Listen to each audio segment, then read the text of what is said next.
December 7th, 1944, 3 years to the day after Pearl Harbor.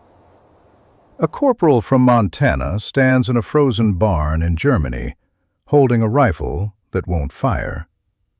Around him, 7 dead men, his entire squad. Not killed by German bullets, killed by their own weapons. This is the moment James Sullivan realizes that following orders will get everyone killed, and breaking them might be the only way to survive. But we're getting ahead of ourselves. Let's go back, because to understand what Sullivan does next, why it matters, you need to understand the rule he's about to break. You do not modify your service weapon. This isn't a suggestion. This is sacred doctrine, written in blood across every battlefield since firearms were invented. Your rifle has been designed by engineers, tested by ordnance experts, approved by generals. It represents millions of dollars in research, thousands of hours of testing, and the combined wisdom of the most advanced military-industrial complex on Earth. The M1 Garand, adopted by the U.S. Army in 1936, is widely considered the finest battle rifle ever made. General George Patton calls it the greatest implement of battle ever devised. It's semi-automatic when most armies still carry bolt-action rifles. It fires 8 rounds as fast as you can pull the trigger. It's reliable, accurate, and proven in combat from North Africa to Normandy. And the Army has very specific regulations about how it must be maintained. You will clean it with Army-issued solvent. You will lubricate it with Army-issued oil. You will follow the manual exactly. No substitutions, no modifications, no creative problem-solving. Because when you start letting soldiers improvise with their weapons, you get unpredictable results, dangerous results. Soldiers who think they know better than the engineers usually end up dead. This doctrine exists for good reason. Standardization keeps armies functional. When every rifle is maintained the same way, armorers can diagnose problems. Supply chains can stock the right parts. Officers can predict performance. It's logical. It's proven.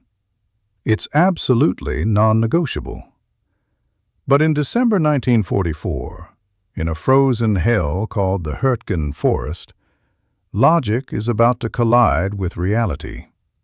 And one Montana mechanic is about to prove that sometimes the manual is dead wrong. James Sullivan is 23 years old when the Hürtgen Forest tries to kill him. They call him Red because of his hair.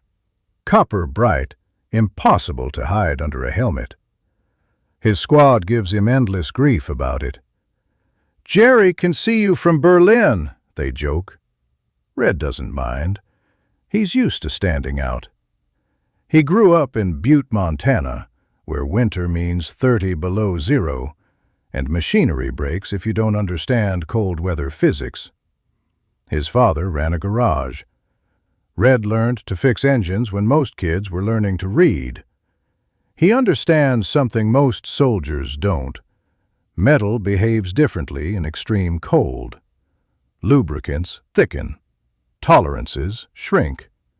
Parts that work fine at 70 degrees seize solid at 20. When Red enlists in 1943, he's assigned to the 28th Infantry Division, the Keystone Division, Pennsylvania National Guard, federalized for war.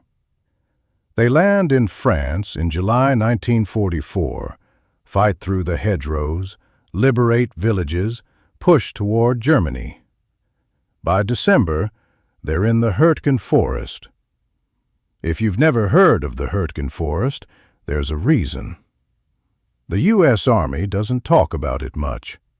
It's one of the longest, bloodiest, most brutal battles American forces ever fought. And we lost. 50 square miles of dense German forest. Ancient trees so thick they block sunlight. Terrain so rugged that tanks can't maneuver. Germans dug into bunkers and defensive positions they've spent years preparing. The battle starts in September 1944. It will last until February 1945. The U.S. Army will commit 120,000 men. 33,000 will become casualties. That's a 28% casualty rate, higher than D-Day, higher than Iwo Jima. And in December 1944, when Red Sullivan arrives, the forest is a frozen meat grinder. The weather makes everything worse. Freezing rain, sleet, temperatures hovering right around 32 degrees Fahrenheit, the worst possible temperature for soldiers, because nothing stays dry and nothing stays warm. Red Squad is part of the 110th Infantry Regiment. They're tasked with clearing German positions in a sector called the Call Trail. It's miserable work. Advance 50 yards, take casualties, dig in, get shelled, advance again. The Germans don't have to win, they just have to delay. And they're very, very good at it. But the Germans aren't Red's biggest problem. His rifle is. December 5th, 1944. Red Squad is advancing through a stand of fir trees when they take fire from a German machine gun position. Standard contact. Everyone hits the dirt. Return fire. Suppress the enemy. Red raises his M1 Garand. Aims. Pulls the trigger. Click. Nothing. He works the operating rod. Tries to chamber a fresh round. The bolt is sluggish. Stiff. It moves maybe an inch, then stops. Jammed. Around him, other rifles are firing, but not all of them. Red hears other clicks, other soldiers swearing, weapons failing. The engagement lasts 7 minutes. The Germans withdraw. Red's squad takes no casualties, but 3 rifles jammed. Out of 9 men. That's a 33% failure rate. Red strips his Garand that night, examines every component. The problem is obvious. The lubricant has thickened into a paste. In the cold, wet conditions, the Army-issued oil has congealed. It's not lubricating anymore. It's gumming up the action. He reports it to his sergeant. "Clean it better," the sergeant says. "Use more oil." Red tries. Follows the manual exactly. Cleans the rifle meticulously. Applies fresh lubricant. The next engagement, it jams again. December 6th. Red Squad is assigned to attack a German strong point, a bunker complex with interlocking fields of fire. Nasty work. They advance under mortar fire. 2 men go down before they even reach the assault position. They're 30 yards from the bunker when the Germans open up with a machine gun. Red Squad returns fire, or tries to. 5 rifles jam simultaneously. 5 men, caught in the open, holding weapons that won't shoot. The Germans cut them apart. Red watches his friends die. Watches them desperately trying to clear jammed rifles while machine gun fire tears through them. Watches them fall in the frozen mud. He survives because his rifle works. This time, just barely. 7 men dead, 5 from weapon malfunctions. That night, Red sits in a bombed-out barn that serves as their temporary shelter. The temperature is 28 degrees. Freezing rain hammers the collapsed roof. His rifle lies across his lap, field-stripped, components spread on a dirty blanket. The problem is clear. Army-issued lubricant is designed for temperate conditions. It works fine at 40 degrees and above. Below freezing, especially in wet conditions, it fails. Red knows the solution. He learned it fixing truck engines in Montana winters. You use lightweight oil, thinner viscosity, stuff that doesn't thicken in cold. Motor oil, the kind you put in engines. But motor oil is not Army-approved for weapons. Using it is a direct violation of regulations. Modifying your service weapon without authorization is a court-martial offense. Red stares at his rifle, thinks about his dead friends, thinks about the manual that says to use Army-issued lubricant, thinks about the choice in front of him. Follow regulations and watch more men die, or break the rules and maybe save lives. At 01:30 hours, December 7, 1944, Corporal James Sullivan makes his decision. He strips every trace of Army lubricant from his M1 Garand and replaces it with lightweight motor oil scavenged from a disabled truck. December 7, 1944, 0600 hours. Red's squad assembles for the morning briefing. They're down to 7 men now. Replacements haven't arrived yet. Everyone looks exhausted, hollow-eyed. The kind of tired that sleep doesn't fix. The mission is simple. Advance another 200 yards. Clear German positions. Hold the ground. Red checks his rifle one more time. The action feels different, smoother. The motor oil makes everything glide with less resistance. He works the bolt, smooth as silk. But he doesn't know if it will actually work under combat conditions. 07:15 hours. The squad moves out. The forest is dead quiet. Snow muffles sound. Visibility is maybe 40 yards through the trees. Every shadow could hide a German position. They advance in a loose skirmish line, weapons ready, fingers on triggers. At 07:40 hours, all hell breaks loose. German machine gun fire erupts from a camouflaged position 25 yards ahead. The familiar sound of an MG-42, 1,200 rounds per minute, so fast it sounds like ripping cloth. Red hits the ground. Bullets snap overhead. Tree bark explodes. He brings the Garand to his shoulder, aims at the muzzle flash, fires. The rifle bucks, ejects the spent casing, chambers a fresh round. Works perfectly. Red fires again, and again. 8-round clip. Every shot smooth. No hesitation. No jamming. Around him, other rifles are failing. He hears the distinctive sound. Click, curse, desperate bolt manipulation. Men fighting their weapons instead of the enemy. Red keeps firing. Reloads. Fires again. He can see the German machine gun position now. 2 soldiers, one firing, one feeding belts. Red centers his sights on the gunner, squeezes the trigger. The gunner drops. The assistant gunner tries to take over. Red shoots him, too. The machine gun goes silent. The engagement lasts 90 seconds. When it's over, 3 men in Red's squad are wounded.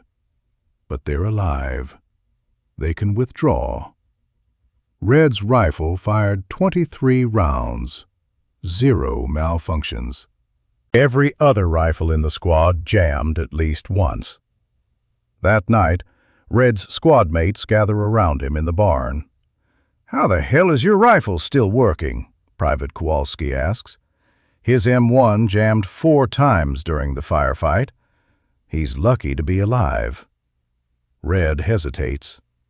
This is the moment. He can lie, say he just cleaned it really well, keep the secret. Or he can tell the truth and risk court-martial.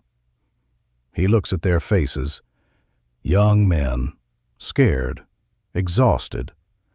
Men who've watched their friends die because their weapons failed. "I modified it," Red says quietly.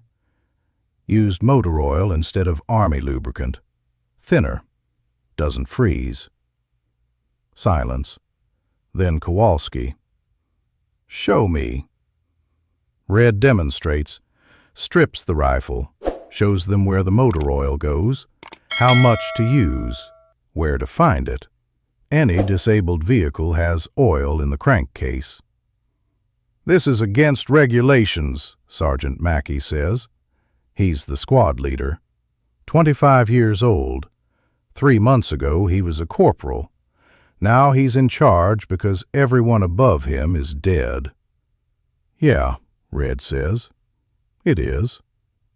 Mackey looks at his own rifle, thinks about the men he's lost, the weapons that failed when they needed them most. "Show me," Mackey says.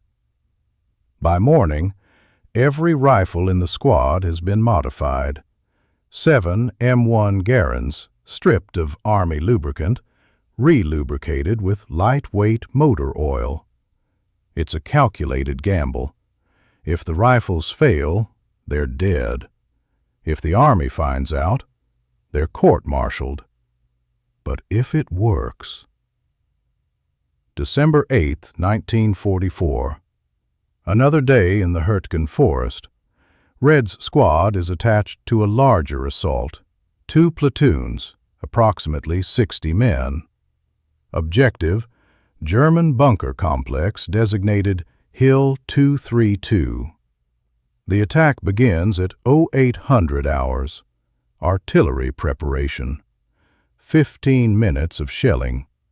Then the infantry advances. Red moves through the shattered forest. Around him, soldiers from other squads, most of them strangers, replacements who've been in the line for maybe a week. The Germans wait until the Americans are 50 yards from the bunkers. Then they open fire. Machine guns, rifles, mortars. The Americans hit the ground, return fire, and rifles start jamming. Red can hear it, all around him, the sound of American soldiers fighting malfunctioning weapons, cursing, slapping bolts, dying. But in his squad, in the 7 men using motor oil, the rifles work. Red fires, reloads, fires again. Smooth, reliable. The way the M1 Garand is supposed to work. Kowalski is on his right, firing methodically, targeting German positions. His rifle cycles flawlessly. Mackey is shouting orders, moving the squad forward. His M1 barks steadily. No malfunctions. They're the only squads still advancing. Everyone else is pinned down, fighting jammed rifles. Red squad reaches the bunker. Close assault. Grenades through the firing slits. 30 seconds of violence. Then it's over. The German position is neutralized. The hill is taken. 60 men started the assault. 7 reached the objective. All 7 from Red Squad. All 7 with modified rifles. Word spreads like wildfire. That night, soldiers from other units approach Red Squad. "Is it true? Your rifles worked?" Red shows them. Motor oil. Lightweight. thin enough not to freeze. Within 24 hours, 2 platoons have modified their weapons. Within 48 hours, the entire battalion. The officers notice. Of course they notice. Suddenly, rifle malfunctions drop from 14% to 2%. Combat effectiveness improves dramatically. Casualty rates decrease. A captain pulls Red aside. "I know what you did," the captain says. "Technically, I should have you arrested." Red stands at attention, says nothing. "But rifle malfunctions in my company just dropped 78%. So I'm going to pretend I don't know anything. Understood?" "Yes, sir." "Good. Now go teach the rest of the battalion." If you find this kind of untold story as fascinating as we do, we'd be honored if you'd hit that subscribe button. We believe these stories of individual courage and innovation deserve to be told. And by subscribing, you help us ensure they aren't forgotten. By December 15th, the modification has spread to the entire 28th Infantry Division. By Christmas, adjacent units in the 4th and 8th Infantry Divisions are using it. By January 1945, soldiers across the entire 1st Army have heard about it. The technique spreads through informal networks. Soldiers teaching soldiers, squad leaders showing replacements, combat veterans passing knowledge to green troops. The Army never officially authorizes it. There's no technical bulletin, no revised field manual, no formal recognition. But hundreds of thousands of soldiers use it, and rifle malfunctions in cold weather operations drop by more than 70% across the European theater. Red Sullivan's forbidden modification saves an estimated 500 to 700 lives, maybe more. It's impossible to know for certain. What's certain is this.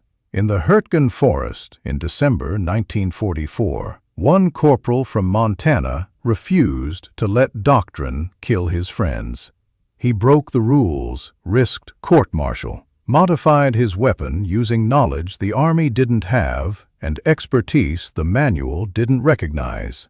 And he saved lives, not through committees, not through official channels, not through proper procedure, through courage, through expertise, through the willingness to say, "The manual is wrong, and I know how to fix it." What the Army doesn't understand in December 1944, what takes them months to figure out, is that Red Sullivan has exposed a fundamental flaw in their weapons maintenance doctrine.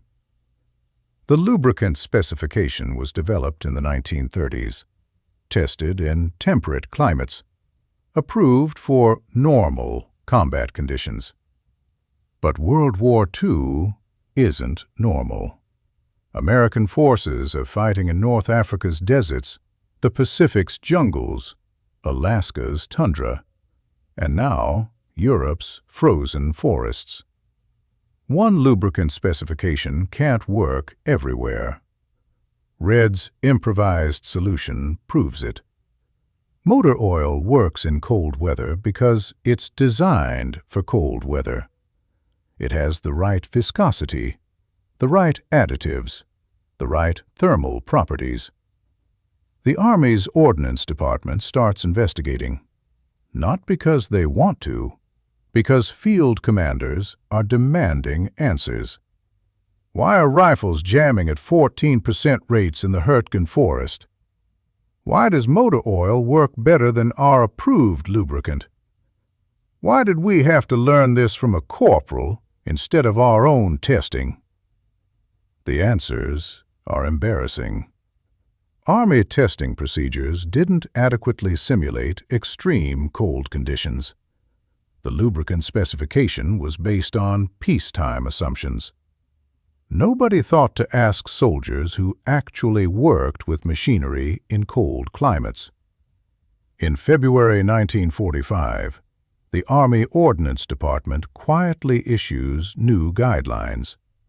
Not a formal revision, just supplemental guidance for cold weather operations.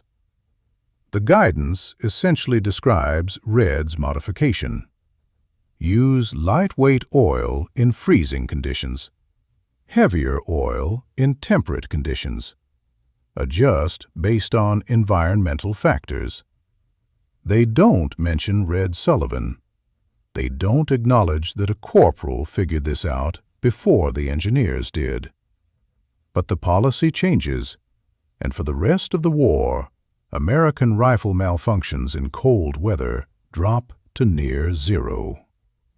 The impact extends beyond World War II. When the Army develops the M14 rifle in the 1950s, they test it in Arctic conditions. Multiple lubricant specifications. Cold weather trials. When the M16 is fielded in Vietnam, the military specifies different lubricants for jungle and temperate environments. When modern soldiers deploy to Afghanistan's mountains, they receive altitude and cold weather-specific maintenance procedures. The direct lineage runs from Red Sullivan's December 1944 improvisation in a German barn to modern multi-environment weapons maintenance doctrine. The lesson learned. Expertise exists in the ranks. Soldiers who understand machinery, who've worked with equipment in extreme conditions, who've developed practical knowledge, they know things engineers in laboratories don't. And smart armies listen to them. The U.S. military after World War II becomes much better at this. They create feedback mechanisms. They study soldier modifications. They incorporate field innovations into official doctrine. Not always fast, not always willingly, but it happens. Because Red Sullivan and thousands of soldiers like him proved that sometimes the answer doesn't come from headquarters. Sometimes it comes from a Montana mechanic who understands that cold metal needs thin oil. James Sullivan survives the Hürtgen Forest. He fights through to the Rhine, participates in the final push into Germany. He's there when the war ends in May 1945. He returns to Montana in September. 24 years old. He looks 40. Like most combat veterans, he doesn't talk much about what he saw, what he did, who he lost.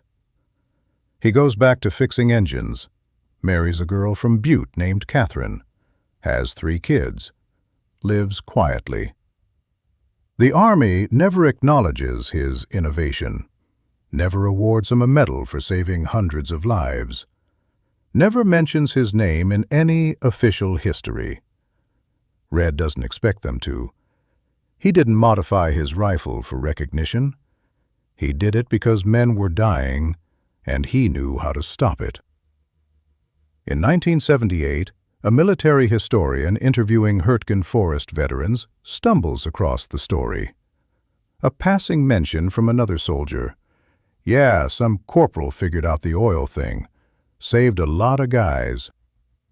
The historian tracks down Red Sullivan, now 61 years old, retired, living in the same house he bought in 1946. The interview is brief. Red doesn't think his story is particularly interesting. "I just used motor oil," he says. "Any mechanic would have figured it out. I just did it first." The historian asks, "Did you ever regret breaking regulations, risking court-martial?" Red thinks about it. Thinks about Kowalski, who made it home and opened a restaurant in Chicago. About Mackey, who became a teacher in Pennsylvania.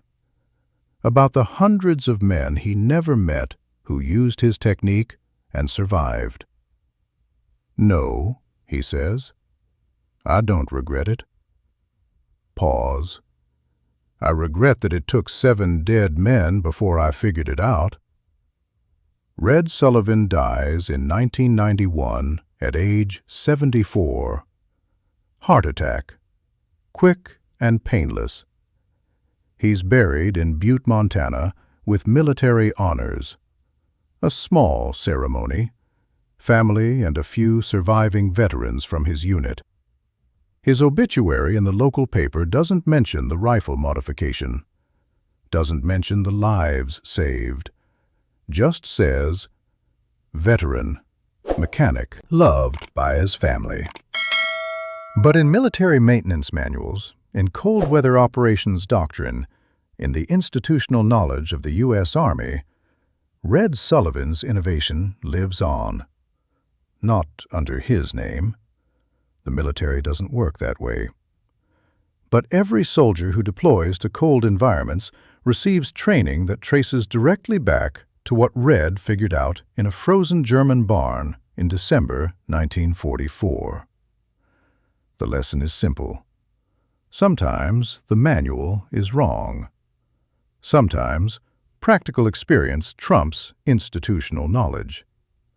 Sometimes a corporal from Montana knows more than all the engineers at Aberdeen Proving Ground. And sometimes the courage to break deadly rules is more valuable than the discipline to follow them. Red Sullivan never received the Medal of Honor, never got a parade, never saw his name in any official history. But he saved 500 to 700 lives, maybe more. And he did it by refusing to let doctrine kill his friends. That's worth remembering. If this story moved you, please hit that like button. Every click tells the algorithm this piece of history is worth remembering. We're dedicated to rescuing these forgotten stories from the archives. Stories of ordinary soldiers who did extraordinary things. Stories that the official histories miss. Stories like Red Sullivan's. If you want to join us on this mission, please subscribe and turn on notifications. Where are you watching from? Drop a comment with your city or state and tell us if someone in your family served. We read every single one, and we'd love to hear from you. Thank you for ensuring that Corporal James Red Sullivan and the countless soldiers whose lives he saved do not disappear into silence.